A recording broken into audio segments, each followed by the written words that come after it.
गुजरात के प्रांतिज कस्बे के जंगलों में पुलिस को एक जवान औरत की जली हुई लाश मिलती है। पोस्टमार्टम से पता चलता है 4 महीने पेट से थी। उसकी हाइट, वेट और ब्लड ग्रुप हिम्मतनगर की मानसी पटेल से मैच होती है, जो 4 महीने पहले गायब हुई थी। मानसी के पिता रामजी पटेल ने पास के कस्बे के फैज खान पर मानसी को जबरदस्ती भगा ले जाने का आरोप लगाया था और फैज के पिता नईम खान ने मानसी पर ऐसा ही प्रत्यारोप लगाया था। शिकायत के 4 दिन के अंदर पुलिस ने मुंबई में इस जोड़े को धर लिया था। पुलिस ने मानसी और फैज को उनके परिवारों को लौटा दिया। जब पुलिस मानसी के बारे में दोबारा पता करने उसके घर पहुंचती है तो पता चलता है कि मानसी और फैज 4 दिन पहले फिर से भाग गए थे। मानसी के माँ बाप लाश को पहचानते हैं और अब फैज मुख्य आरोपी बन जाता है। फैज के लिए मैनहंट लॉन्च होता है। उसी दौरान खान परिवार, पटेल परिवार और पुलिस को दिल्ली से एक चिट्ठी आती है जो फैज ने उन्हें लिखी है। फैज लिखता है कि मुंबई से लौटने के बाद फैज को रिश्ता आगे नहीं बढ़ाना था, पर मानसी ने उस पर दबाव डाला शादी करने के लिए, क्योंकि वो प्रेग्नेंट हो गई थी। और हताश होकर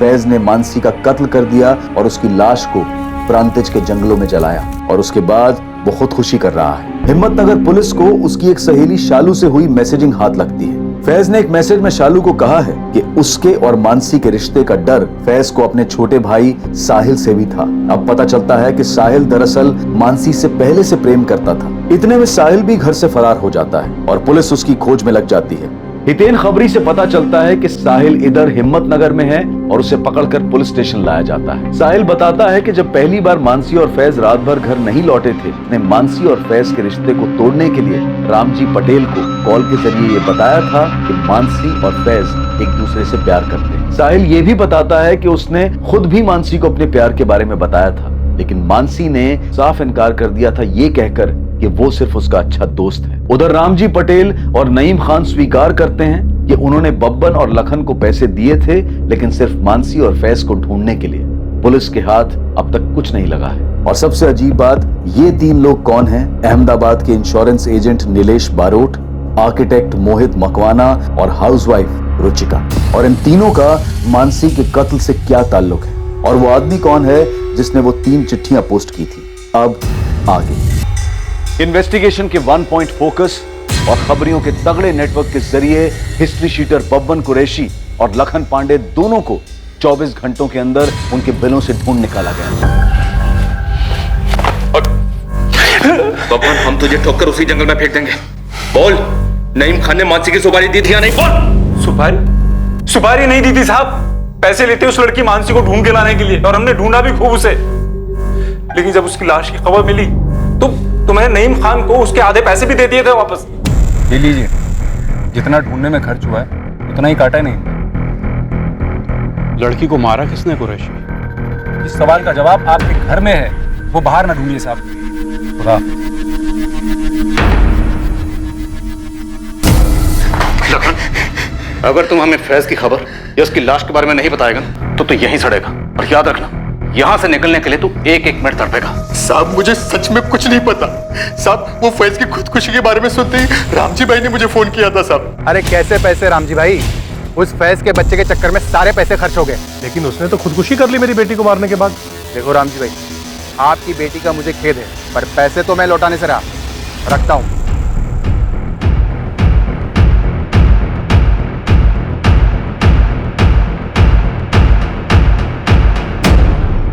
हिस्ट्री शीटर्स ने नईम और रामजी के बयानों का पुष्टिकरण किया था, पर पुलिस फिर भी उनके साथ कोई चांस नहीं ले रही थी और ना ही साहिल को क्लीन चिट दी जा रही थी।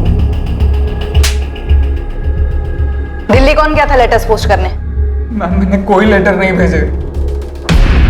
मानसी मारी जा चुकी, भाई भी जा चुके, मुझे भी मार डाल। नहीं जीना है मुझे।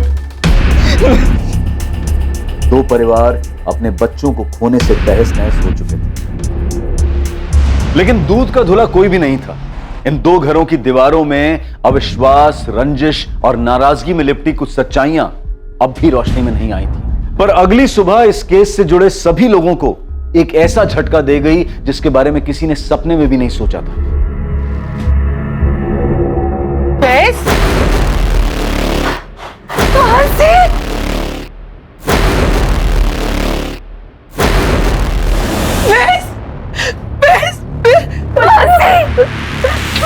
तू ठीक है ना? तू कहाँ चली गई बेटा? कहाँ चली गई थी मानसी?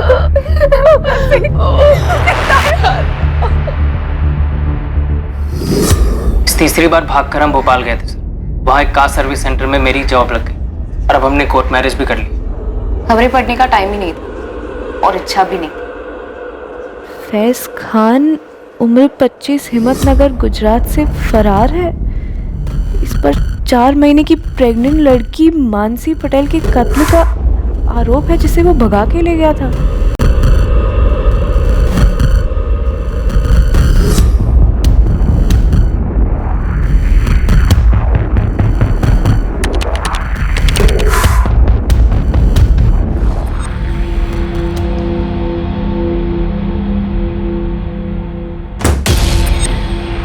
क्या हुआ मानसी? डर के मारे हम 3 दिन घर में ही बैठे रहे कैदियों की तरह, और फिर वो सेकंड झटका आया जब वो लेटर्स वाली खबर आई। सुन मानसी, मेरे नाम से लिखे गए ये सुसाइड लेटर्स फर्जी हैं और हम फर्जी नहीं, और ना ही हमारी शादी फर्जी है। पता नहीं कौन है जो तुम्हारा मर्डर, ये लेटर और मेरे सुसाइड की झूठी अफवाहें फैला रहा है और क्यों। मुझे लगता है हमें मैं बैग पैक कर लेती हूँ। 1 घंटे में अहमदाबाद एक्सप्रेस निकली। अनरिजर्व तो अनरिजर्व सही, चलते और ये सारा ड्रामा खत्म करते। ये कल रात की बात थी सर, और आज हम दोनों आपके सामने बैठे, बिल्कुल जिंदा और उतने ही प्यार में जितना 1 साल पहले थे, और अब हम शादी भी कर चुके। और मैं प्रेग्नेंट नहीं हूँ, लेकिन आप लोगों को शक करने की आदत है, इसलिए चाहे तो टेस्ट करवा सकते हैं। आप लोग सब बाहर वेट कीजिए। हमने डीएनए टेस्ट करवाया नहीं। रामजी पटेल ने बोला कि मानसी की बॉडी है, हमने भी मान लिया कि मानसी ही है। राम जी, ये मानसी ही है। बड़ी भूल हुई सर, डीएनए टेस्ट कराना चाहिए था। सर, लाश के अंश बचा कर रखे हैं, केस क्लोज होने तक वो लैब में रहेंगे। शुक्र है, विक्टिम को आइडेंटिफाई करने में कुछ तो आसानी होगी। सर, इस रामजी पटेल ने और सविता पटेल ने बॉडी की शिनाख्त की थी। हो सकता है जानबूझ के की।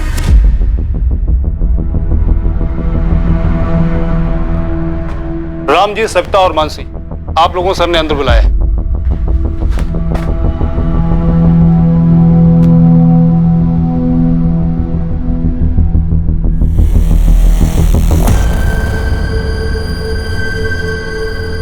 आप लोग मेरे साथ आइए। मानसी, क्या लगता है तुम, वो चिट्ठियां लिखकर फैज को कौन फंसाना चाहता हो? बाकी लोगों का मुझे नहीं पता सर, लेकिन मैं एक आदमी को जानती हूँ जो फैज को फंसाना चाहता था।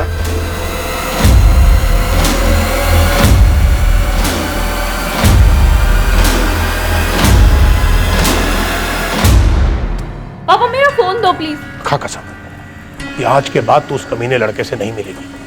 ठीक है, मैं कसम खाती हूँ मैं उससे नहीं मिलूंगी। अभी आप मेरा फोन दो प्लीज। मानसी, मुझे पता है कि तू अपनी कसम पर टिकी नहीं रहेगी। परवाह नहीं, मैंने भी कसम खाई है, लेकिन मैं अपनी कसम पर बराबर टिका रहा। पूछ क्या? क्या? यही कि अगर तू फिर उस फैज के साथ भागी तो मैं उसकी जिंदगी में ऐसा झमेला करूंगा कि वो जिंदा तो रहेगा लेकिन किसी लायक नहीं रहेगा, और तो खुद ब खुद घर आ जाएगी। इसलिए उसके साय से भी दूर रहना, समझी? रामजी पटेल, तुम्हारा एक दोस्त है अरविंद पारेख। हाँ है। तो जिस दिन उस औरत की लाश जंगलों में मिली, तुम्हारा ये दोस्त अरविंद पारेख उसी जंगल में देखा गया। सर, ये जंगल के बाहर का सीसीटीवी जहाँ से उस रात को ये गाड़ी गुजरी थी। कौन थी वो औरत जिसे तुमने और तुम्हारे दोस्त अरविंद पारेख ने मारकर जंगलों में फेंक दिया ताकि फैज को फंसा सको?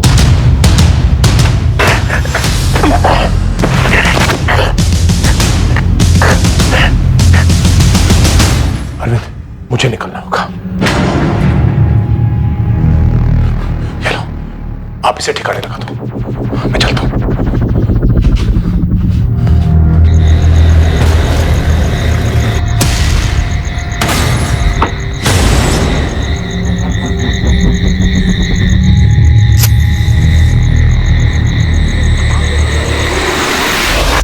ये क्या बोले जा रहे हैं? मेरी बेटी ने कुछ बोल दिया तो आप कहानियां बनाए जा रहे हैं? चिट्ठी अरविंद भेजता है दिल्ली से, या उसका वहां आना जाना लगा रहता है? फैज, तुम और मानसी जब से हिम्मतनगर से निकले कहाँ कहाँ रुके, किस किस से मिले, कौन कौन से फर्जी डॉक्यूमेंट्स बनवाए, किसके जरिए बनवाए, भोपाल में घर कैसे मिला, जॉब कैसे मिला, सब कुछ एक एक करके लिखवाया। लेकिन सर मेरी डिटेल से उस लवारिस लाश का क्या ताल्लुक? शायद ताल्लुक है, इसलिए तो इतने सवाल कर रहे हो। तो बहस बेटा, जो साहब बोल रहे हैं वो लिख दे ना। साहब अब हमें जाने दीजिए। अब ये तो कोर्ट तय करेगा। ये आप लोग कहाँ जाओगे, घर जाओगे या जेल जाओगे? साहब कुरैशी भी बोल चुका है कि सुपारी नहीं थी। बोलने का क्या है नईम खान, बोलने को तो फैज ने भी कहा था ना तुमसे कि वो अहमदाबाद की किसी शादी में गवाह बना था। साहिल ने हमसे बोला था कि मानसी उसकी सिर्फ क्लासमेट है।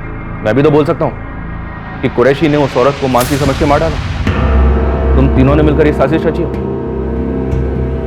अरे बेटा जैन साहब तो यूं ही कुछ भी बोले जा रहे हैं। वही तो नईम खान, बोलने से बात सच नहीं होती है, सच होती है सबूतों से और गवाहों से।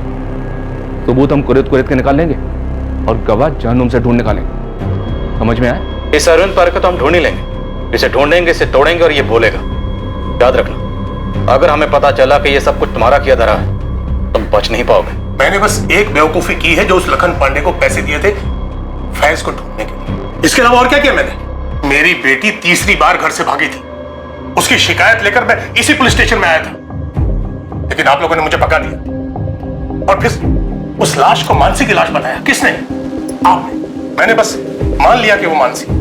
सर जरा सोचिए, अगर अरविंद ने और मैंने उस औरत को मिलकर मारा फैज को फंसाने के लिए, तो क्या हमारी इस चाल में प्रांतिज के पुलिस वाले भी शामिल थे जिन्होंने उस लाश को मानसी की लाश बताया? क्या आप लोग भी शामिल थे जिन्होंने उसको मानसी बताया, ताकि मैं यहां आकर मुंडी हिला हिलाकर कहूं कि हाँ ये मानसी है, हाँ ये मानसी है?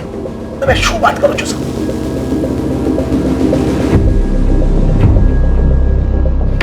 बोलिए सर।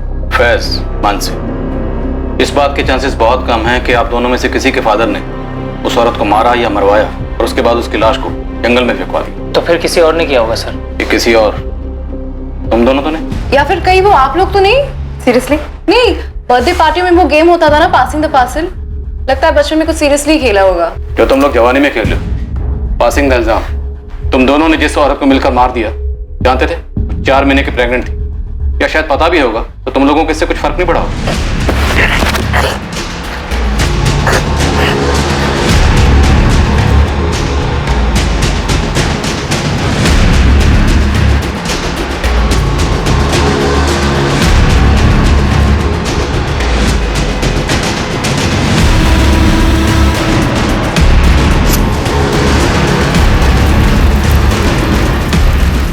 फिर अपने किसी दिल्ली के दोस्त से वो लेटर्स लिखकर पोस्ट करवाए। आखिर हम क्यों करेंगे इतना ड्रामा? क्योंकि ड्रामा करना तुम्हारी आदत है। घर से 3-3 बार भाग चुके हो तुम लोग। पहली बार ड्रामा किया माँ बाप को भापने के लिए, दूसरी बार राशिद और शबनम बनकर रहे, जब पकड़े गए वापस लाए गए तो तीसरी बार फुल एंड फाइनल ड्रामा, ताकि कोई तुमको ढूंढे ना। क्यों नहीं हो सकता? नहीं हो सकता, क्योंकि हम कोई टेढ़े मेढ़े मर्डर करने वाले लोग नहीं है, हम कोई क्राइम शो के फैंस नहीं है, हम लव स्टोरी के फैंस हैं। क्या मारी गई औरत की भी कोई लव स्टोरी थी?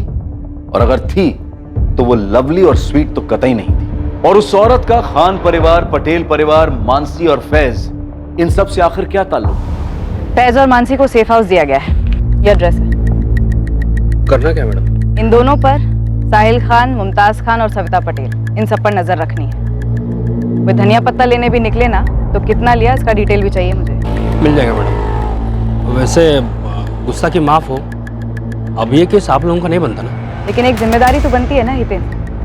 किसी ने हमारे साथ खेल खेला है ये चिट्ठियां भेजकर, और ये लेटर राइटर अगर हमारे संदिग्धों में हुआ तो ये केस अब भी हमारा है।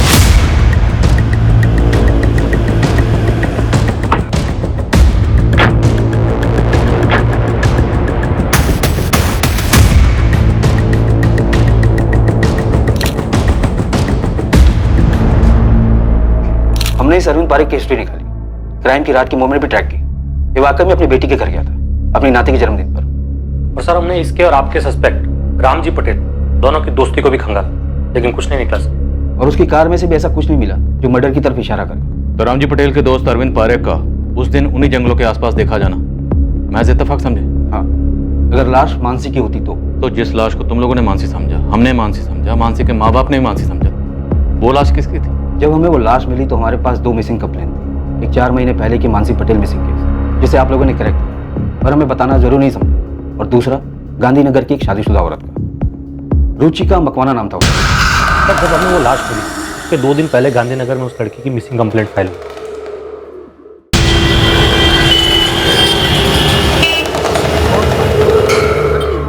किसी पर शक? जी, उसका पति मोहित मकवाना। रुचिका को डिवोर्स चाहिए था और उसका पति मना कर रहा था। दोनों के बीच में मारपीट भी हुई थी। उसने रुचिका को जान से मारने की धमकी भी दी थी सर। ये मोहित करता क्या था? आर्किटेक्ट है। फोन नंबर और पता?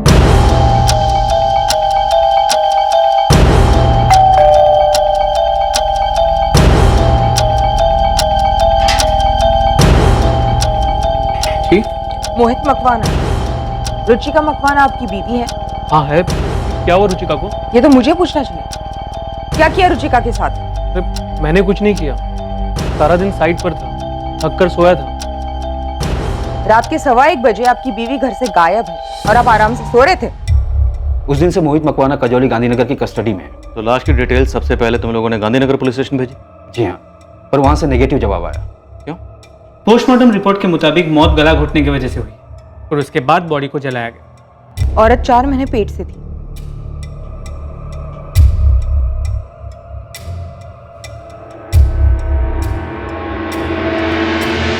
तो ये आपकी बेटी रुचिका नहीं है? हमारी रुचिका प्रेग्नेंट नहीं है सर।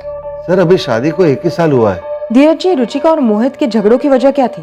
ठीक, रुचिका ने हमें कभी बताया नहीं। बीना जी आपको? वो सब अपने अंदर ही रखती थी। वैसे रुचिका की बाकी की सारी डिटेल्स मैच हुई, एज, हाइट, ब्लड ग्रुप, लेकिन रुचिका प्रेग्नेंट नहीं थी। ये जानने के बाद हमने उसे रूल आउट किया और आपकी मानसी की फाइल खोली। सर लड़की 4 महीने पहले लड़के के साथ भागी थी, तो उसके 4 महीने के प्रेग्नेंट होने की संभावना भी थी और बाकी सारी डिटेल्स भी मैच हो रही थी। तो हो सकता है वो लाश किसी तीसरी औरत की हो। हालांकि हमने उसके डीएनए संभाल के रखे हैं, पर मैच किससे करेंगे?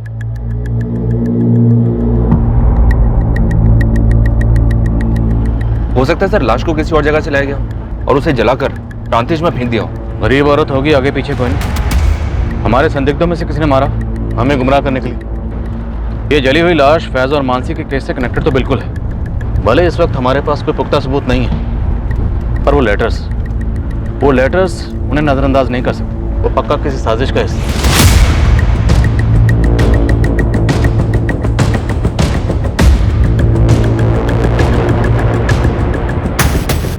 नितिन भाई।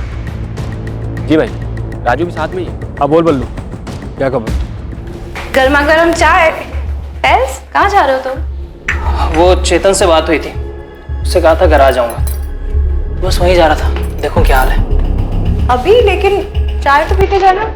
हाँ रख दो, वापस आता हूँ तो गर्म करके पी लूंगा।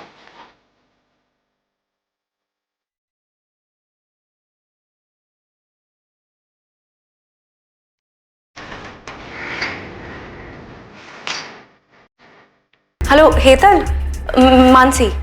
हाँ हाँ सब ठीक है। सुनो ना, वो फैज गराज आने वाला था क्या? नहीं मतलब आने वाला था। नहीं ऐसे ही पूछ रही थी। मैं रखती हूँ। हाँ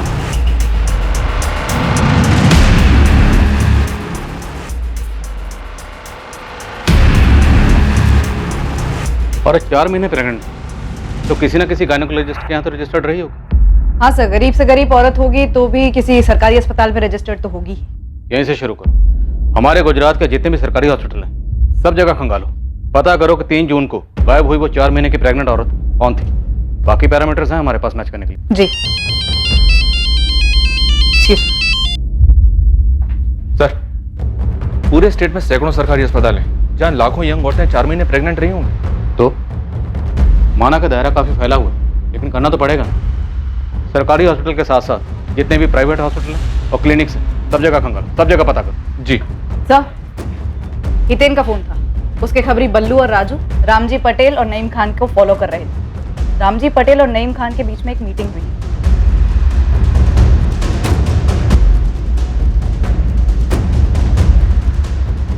दोनों को मिलकर अभी तोड़ते हैं। हो सकता है दोनों ने मिलकर उस औरत को मार डाला। तोड़ेंगे परेश, पर अभी नहीं। अब नहीं। हितेन और उसके खबरों से कहो कि नजर बनाए रखें, पता करें कौन कौन किस किस से मिलता है। ठीक है सर।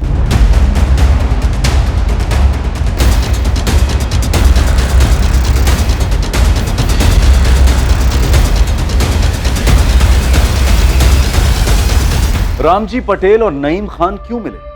गराज के बहाने फैज आखिर कहां गया था? इन सभी सवालों के जवाब बहुत जल्द सामने आने वाले हैं। और दूसरी तरफ मैटरनिटी क्लिनिक्स के विशाल समंदर को खंगालने के बाद पुलिस के हाथ एक चौंकाने वाली सच्चाई लगने वाली थी, जो इस केस को सर के बल उलट कर रख दिया।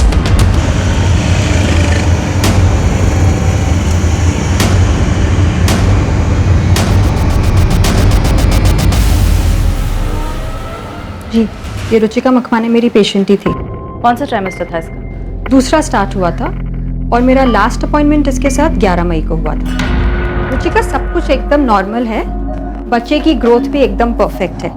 बस मैं तुम्हें कुछ सप्लीमेंट्स लिख देती हूँ, उन्हें तुम टाइम पे लेती रहना, बाकी तो सब नॉर्मल है।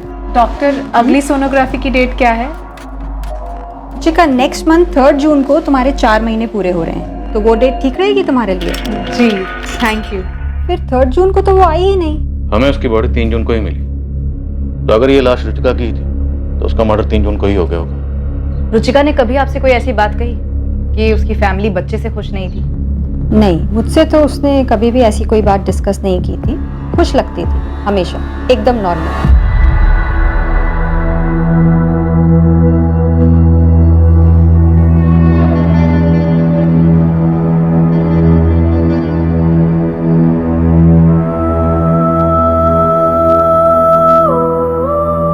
धीरज जी, हमने लाश के अंश संभाल के रखे।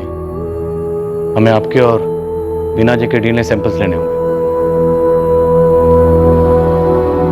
मुझे यकीन ही नहीं हो रहा है कि रुचिका प्रेग्नेंट थी और उसने मुझे बताया तक नहीं। शायद 4 महीने पूरे होने के बाद बताने वाली थी। नहीं, वो अपने पति से बच्चा चाहती ही नहीं थी। क्यों? क्योंकि उससे मुझसे डिवोर्स चाहिए था। तुम्हारी शादी तो 1 साल पहले हुई थी। एग्जैक्टली मैं उसे यही कह रहा था सर। हमारे बीच एडजस्टमेंट प्रॉब्लम्स थे, मैं ना नहीं कहूँगा, लेकिन मैं उससे कह रहा था कि मुझे वक्त दो, वक्त दो। वक्त देने के लिए तुम्हारे पास वक्त है मोहित? रुचिका, हम इसके बारे में कल बात कर सकते हैं। मेरी कल की डेडलाइन है। तुम्हारी डेडलाइन कब नहीं होती है? कल संडे है, हम हनीमून बीच में छोड़ के आए तुम्हारी इस डेडलाइन के लिए। रुचिका, आई प्रॉमिस अगले वीकेंड ऑफ लूंगा। ओह, मतलब अगले हफ्ते 1 घंटा ऑफ लोगे सेक्स के लिए, है ना? को मुंह मत खुलवाओ, ओके? सेक्स में तो तुम्हें इंटरेस्ट ही नहीं है। कैसे होगा? मशीन हूँ क्या? कोई रोमांस नहीं, कोई घूमना फिरना नहीं, शॉपिंग नहीं, मूवी नहीं, डिनर नहीं। हम एक टीवी शो तक साथ में बैठकर नहीं देखते, बातचीत तक नहीं होती है हमारे बीच में, तो फिर कैसे होगा? हाँ, तो चिल्ला क्यों रही हो? किसके फायदे के लिए? पूरी दुनिया को हमारे मैरिड लाइफ का फ्री अपडेट देने के लिए? मैरिड लाइफ वो क्या होता है? मैरिड लाइफ में जस्ट शट अप, ओके? कब से फालतू की बातें किए जा रही हो? बदतमीज। हर दूसरे दिन हमारे बीच ऐसे झगड़े होते, पूरे मोहल्ले को सुनाई देते। और रही बात उसकी प्रेगनेंसी की, ये नामुमकिन है, मिस्टेक हुई आप लोगों से सर। इतने दावे के साथ कैसे कह सकते हो? क्योंकि उसे मुझसे बच्चा नहीं, डिवोर्स चाहिए था।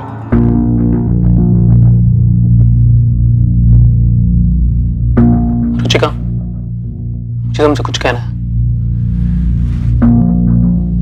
मुझे भी।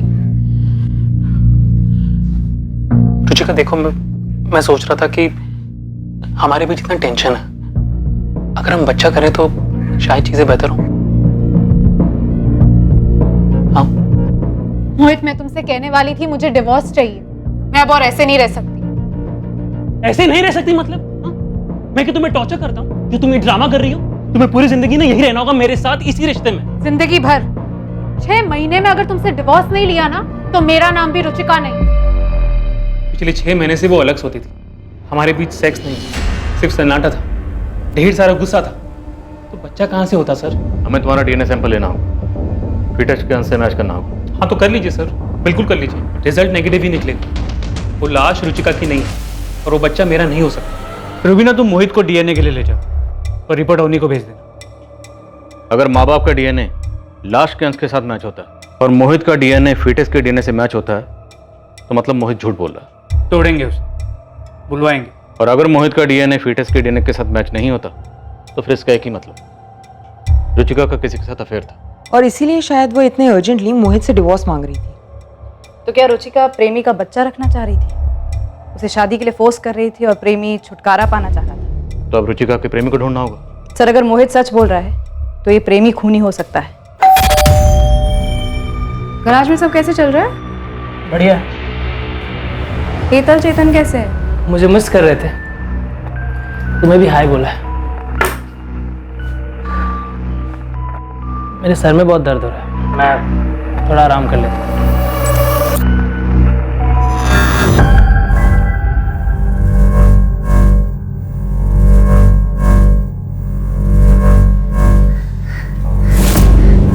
फोन पे फोन किए जा रही थी मैं। कहाँ गए थे आप? दुकान पर भी नहीं थे। एक जरूरी काम था। नहीं, कुछ छुपा रहे हैं आप? आपने मुझे बताया नहीं कि आपने मानसी को धमकी दी थी कि आप फैज को फंसाएंगे।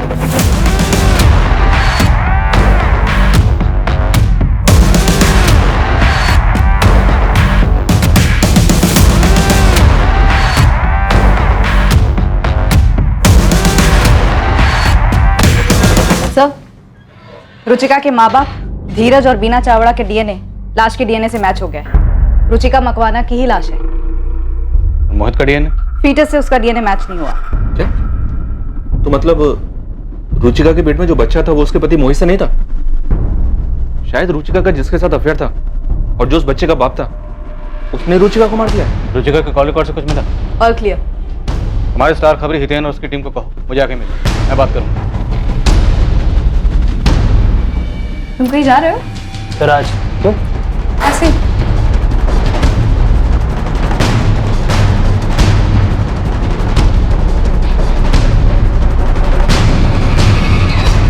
साहब, अहमदाबाद और गांधीनगर में रुचिका के बॉयफ्रेंड ढूंढने से अच्छा होगा कि रुचिका के कॉल रिकॉर्ड चेक किया जाए। अरे वो तो हम कर ही लेंगे, पर आपके सारे केसेस फोन रिकॉर्ड से सॉल्व होंगे। अब तो स्टैंड अप कॉमेडियंस भी हमारा मजाक उड़ाने लगे। जरा सोचो, जब ये मोबाइल फोन नहीं थे तब केसेस कैसे सॉल्व होते? सूंघ कर, मैदान में कूद जाओ मैदान में।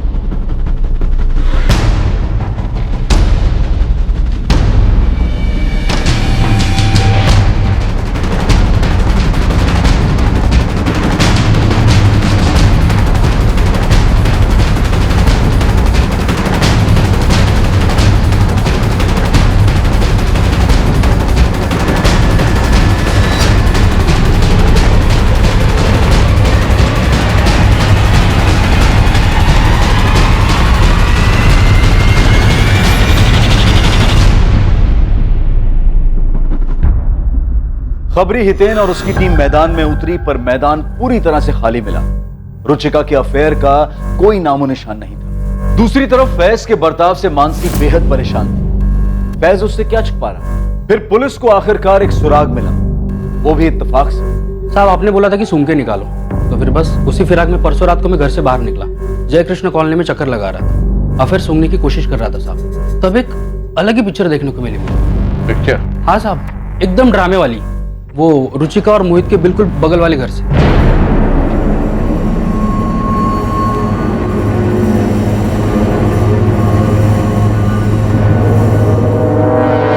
से रुचिका के मर्डर की खबर आई है, तुमने तो अपना डिवोर्स का जाप ही करना बंद कर दिया। क्या हुआ? डर गए डिवोर्स मांगने वालों का हाल देखकर? देखो शगुन, मैंने तुमसे इस बारे में कोई बात नहीं करनी है। तुम ये बताओ कि डाइवोर्स कब दे रही हो तुम मुझे?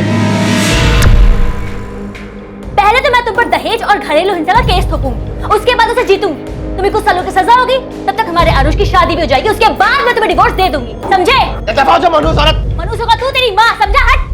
शगुन, मजा आ रहा है ना तमाशा देखने का? जी नहीं, वो कुछ काम से मोहित साहब से मिलने आया था, पता चला वो। हाँ ठीक है, मैं भी यहाँ सामने ही रहता हूँ। कितनी रातों से मैं चैन से सोया भी नहीं। इनके झगड़े की वजह से? 12 नंबर की रुचिका मोहित से डाइवोर्स लेने के लिए गला फाड़ती, और ये नीलेश अपनी पत्नी शगुन से डाइवोर्स लेने के लिए चीजें तोड़ता रहता है। रुचिका का तो फिर भी ठीक है, 1 साल की ही शादी है, कोई बच्चा भी नहीं है। लेकिन ये नीलेश, उसका तो 7 साल का बच्चा है, फिर भी डाइवोर्स क्यों भाई? और अब तो रुचिका का मर्डर भी हो गया। साहब, मुझे तो बस बू आ रही है। वो रुचिका के कॉल रिकॉर्ड से कुछ मिला नहीं, मैडम ने बताया मुझे। लेकिन हो सकता है कि रुचिका को कभी कॉल करने की जरूरत ही ना पड़ी हो। ये भी हो सकता है कि रुचिका का वो आशिक उसके बगल वाले घर में रहता हो, नीलेश बारोट। इस अफेयर का कोई सबूत? अब बिना सबूत का तो मैं खड़ा ही नहीं हो पाता। इसे देखा है कभी यार? पुलिस से हूँ।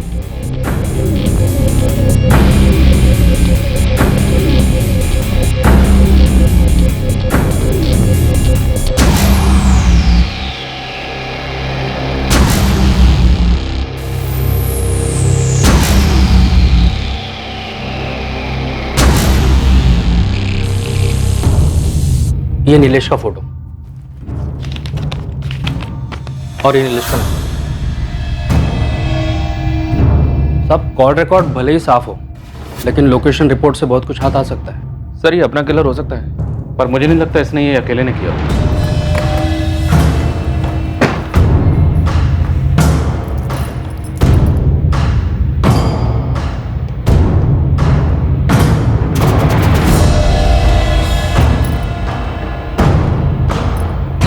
हेलो चेतन, फैज आया था क्या गराज? नहीं, ऐसे ही पूछ रही थी, वो उसका फ़ोन नहीं लग रहा था। मैं बाद में बात करती हूँ।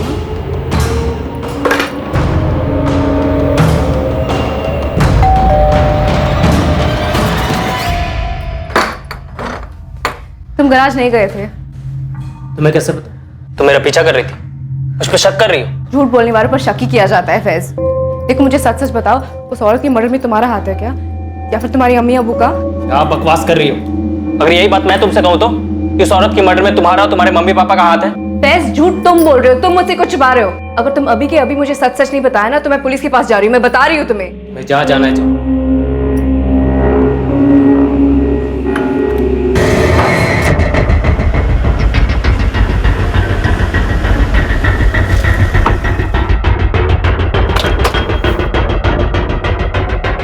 नीलेश बारोट ऑफिस में है? जी, सुबह से कहीं गए नहीं।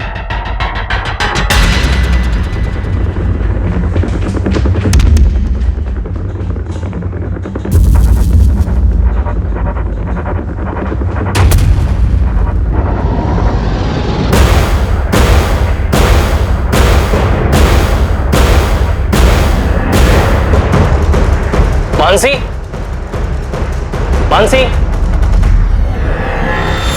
मानसी, सच में पुलिस के पास तो नहीं चली गई? The number you have dialed is currently unavailable.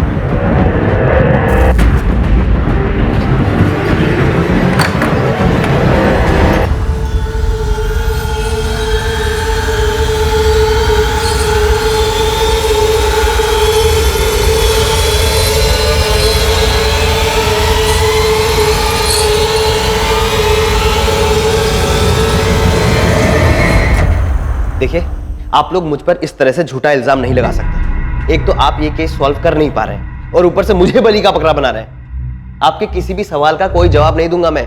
मुझसे आपको कुछ नहीं मिलने वाला। हमारे इस लॉकअप में अक्सर मुजरिम उगलते हैं और हम सुनते हैं। आज कुछ अलग करते हैं। आज हम बोलेंगे और तू सुनेगा। तुम और रुचिका पड़ोसी थी, पड़ोसी से फिर दोस्त बने, दोस्त से फिर प्रेमी और प्रेमिका, और फिर तुम दोनों में अफेयर शुरू। ज्यादा वक्त नहीं लगा होगा करीब आने में। सब ठीक चल रहा था, पर फिर रुचिका प्रेग्नेंट हो गई। शादी करना चाहती होगी तुमसे, और तुम्हारी बीवी तुम्हारे ऊपर केस करने की बात कर रही थी। तुम दोनों तरफ से फंस चुके थे और वक्त निकला जा रहा था। नीलेश, आज 4 महीने पूरे हुए। कल सोनोग्राफी है 6 बजे। मैं मोहित को सब कुछ सच सच बता देना चाहती हूँ। लेकिन रुचिका, उससे शगुन को भी तो सब कुछ पता चल जाएगा ना। उसने खुलेआम धमकी दी है, बोलती है केस ठोक दूंगी। और नीलेश, मैं अब और इंतजार करना नहीं चाहती। मैं सबको जल्द से जल्द बता देना चाहती हूँ कि मैं माँ बनने वाली हूँ, तुम्हारे बच्चे की, तुम्हारे साथ रहना चाहती हूँ। और वैसे भी कुछ दिनों में लोगों को दिखने ही लगेगा कि मैं प्रेग्नेंट हूँ। प्राणतीज में कुल मंदिर, वहां चल करके शादी कर लेंगे। कल? लेकिन तुम्हारी बीवी, वो केस? अरे वो सब छोड़ो ना। एक बार हम लोग शादी कर लेंगे तो मोहित और शगुन को सब कुछ सच सच बता देंगे। अरे बोल देंगे प्यार करते हैं यार। हैप्पी ना हो? तुम इस दबाव से तंग आ चुके थे, इस रिश्ते की मुसीबत से छुटकारा चाहते थे।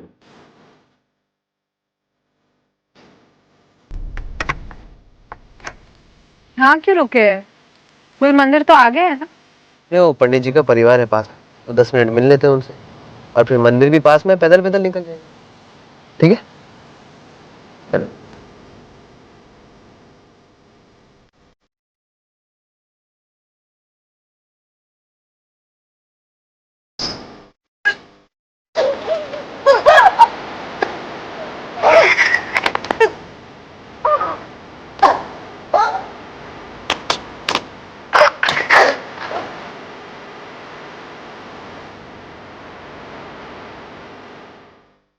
इस मर्डर में तुम्हारा कोई साथीदार भी होगा जो तुम्हारे प्लान के मुताबिक पहले से वहां मौजूद था।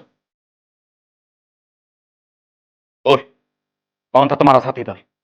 बोल। अबे बोल दे, नहीं तो चमड़ी उधेड़ देंगे तेरी। समझ में आया? और तुम्हें लगता है कि फैज का कोई हाथ हो सकता है इसमें? वो मुझसे झूठ क्यों बोल रहा है? मुझसे कुछ छुपा क्यों रहा है? और कौन शामिल था तुम्हारे इस प्लान में? ये काम तुम्हारे अकेले का तो नहीं लगता। तुमने और तुम्हारे साथी ने पहले रुचिका का कत्ल किया और फिर उसकी बॉडी को ठिकाने लगा।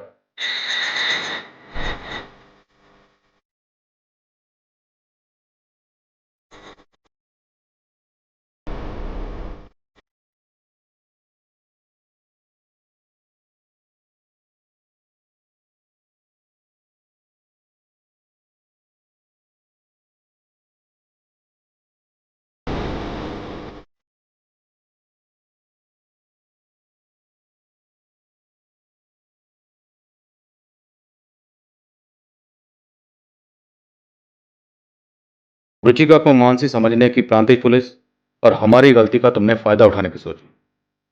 तुमने मानसी और फैज के केस को बड़ी बारीकी से स्टडी की और फिर वो चिट्ठियां लिखी। कोई साथीदार था क्या? ये सब अकेले नहीं किया? आपके पास मेरे खिलाफ एक भी सबूत नहीं है, एक भी। तुमने फैज की किसी और से बात होते हुए सुनी? कोई मिलने आया था उससे? ये भैया बस यहीं रोक दीजिए।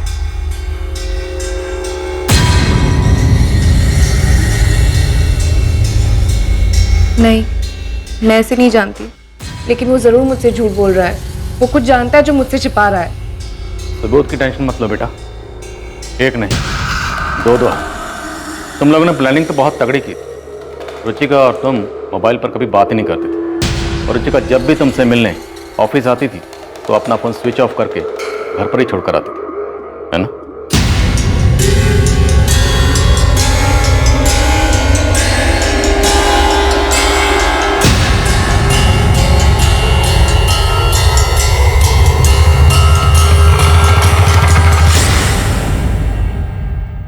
पर 3 जून को तुमसे गलती हो गई।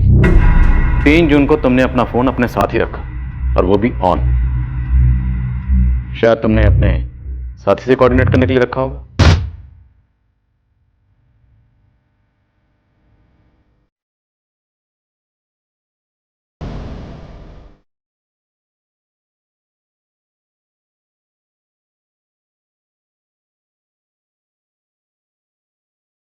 ये देख, इन फोन लोकेशन के हिसाब से मर्डर वाली रात तेरे फोन की लोकेशन ठीक उसी जगह थी जहां पर रुचिका की लाश मिली। हमने रुचिका के पेट की फीटस का डीएनए संभाल के रखा है। वो सैंपल अब तुम्हारे डीएनए से मैच होगा। तू भी जानता है रिजल्ट क्या आएगा? रिजल्ट आएगा पॉजिटिव। क्यों? क्योंकि वो तेरा बच्चा है। नीलेश बरोट, अपनी जिम्मेदारी से छुटकारा पाने के लिए तुमने बेरहमी की नई मिसाइल काम कर दी और साथ ही 2 परेशान परिवारों को जहन्नम के दर्शन करवा दिए। इतना ही नहीं, फैज के नाम का झूठा सुसाइड नोट लिखकर फॉल्स एविडेंस प्लांट करके हमें गुमराह करने की कोशिश की। बहुत घुमा लिया तुमने। अब बोल, वरना अच्छे खासे लोगों को गायब करके उनकी लाशों को ठिकाने लगाना हमें भी आता है। बोल, मेरा साथीदार कौन था?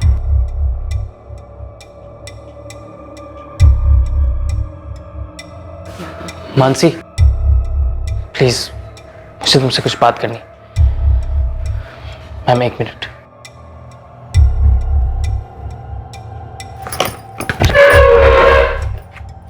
बोल, कौन था जोड़ीदार? बोल बोल बोल बोल बोल बोल बोल, कौन था जोड़ीदार? बोल। मानसी, मैंने तुमसे झूठ कहा था। मैं गराज नहीं गया था। बताता हूँ। बोल। बताता हूँ। मेरा भाई कुंदन, और वो लेटर भी उसने पोस्ट किए थे।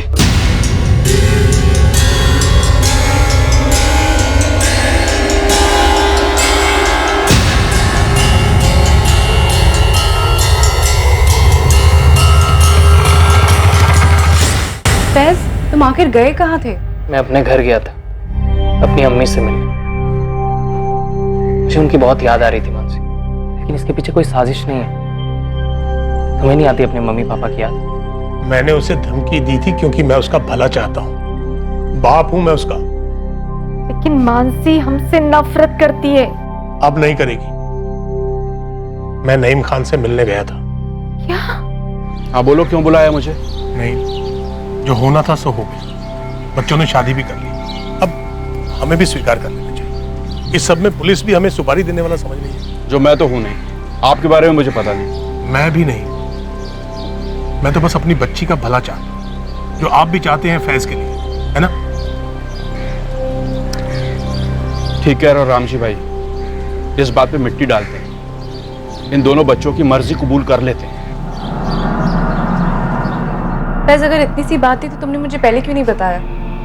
तुम्हें क्या लगा कि मैं तुम्हें तुम्हारी अम्मी से मिलने नहीं दूंगी? नहीं मानसी, ऐसी बात नहीं है। तुम अपने घर वाले से मिलने नहीं चाहती थी, और मैं नहीं चाहता था कि मुझे मेरे घर जाते तक तुम्हें बुरा लगे। लेकिन हमारा प्यार सच्चा है मानसी। लेकिन हमारे माँ बाप भी तो, जो भी हुआ अपनी जगह तो वो ठीक ही थे। बगावत हमने की, हमारा भाग कर शादी करना सिर्फ उतना ही नहीं रह गया, एक मर्डर केस भी जुड़ गया। इतने परेशान हो गए ऐसे। मानसी, मुझे लगता है तुम्हें भी अपने मम्मी पापा से मिल लेना चाहिए। एटलीस्ट हम ट्राई करके तो देखें। माफी मांग लो, माँ बाप है, मान ही जाएंगे। नीलेश बारोट और उसके छोटे भाई कुंदन पर धारा 302 के तहत डबल मर्डर के चार्जेस लगे हैं, रुचिका के और उसके पेट में पल रहे बच्चे के मर्डर के जुर्म में। साथ ही धारा 120 के तहत सबूत मिटाने और पुलिस को गुमराह करने के चार्जेस भी लगाए गए हैं। मोहित मकवाना को जुडिशियल कस्टडी से रिहा कर दिया गया है और उसके खिलाफ सारे चार्जेस खारिज कर दिए गए हैं। रुचिका के पेरेंट्स को उसके अफेयर और उसके मर्डर की हकीकत को मानने में काफी समय लगेगा। फैज और मानसी ने हिम्मतनगर में ही रहने का फैसला कर लिया है। फैज अपने गराज लौटा है और मानसी ग्रेजुएशन के साथ पार्ट टाइम जॉब कर रही है। उन दोनों के परिवारों ने उन्हें सपोर्ट करने का फैसला किया है। अभी तक किसी भी बिरादरी के ठेकेदारों ने कोई खास आपत्ति नहीं जताई है। क्रिमिनल्स जितने शातिर और चालाक होते हैं उतने ही इलॉजिकल भी होते हैं, और ऐसे अनगिनत केसेस हैं जहां जुर्म करने के बाद और उसे छुपाने के चक्कर में वो खुद अपनी कब्र भी खोद देते हैं। इस केस ने एक बार फिर से साबित किया कि जुर्म कभी सफल नहीं होता, बस सिर्फ देर होती है उसे गलती की रोशनी में आने की, जिसे मुजरिम कर ही बैठता है। बहरहाल इस केस में इन्वेस्टिगेशन के हाथों कुछ गलतियां और लापरवाहियां होने के बावजूद जिस तरीके से उन्होंने इस केस को हल किया वो काबिल तारीफ है। अब मैं अनूप सोनी आपसे विदा लेता हूं, फिर मुलाकात होगी एक और नए केस के साथ। और याद रखें, क्राइम और आपके बीच में सिर्फ इतना फर्क है कि आप कितने सतर्क हैं। सतर्क रहें, सुरक्षित रहें। जय हिंद।